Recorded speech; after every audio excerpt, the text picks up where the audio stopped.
ای خدا آمدم برای خایمالی با روی باز دل باز، هیچ چاره دیگر ندارم فقط باید دستمال تو رو زد ای خدا.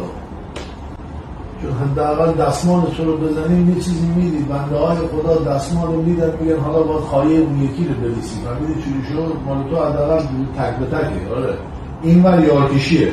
بفهمید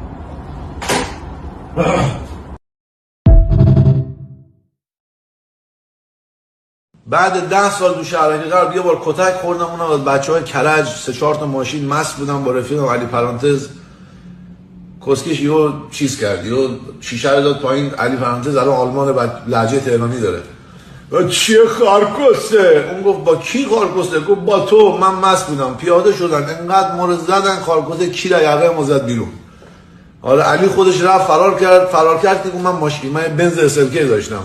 علی گفت نه من خواستم ماشین تو رو برم، ماشین دید چی نشه. ماشین رو برد، من که هوش اومدم دیدم رو ویلچرم تو بیمارستان آتیه.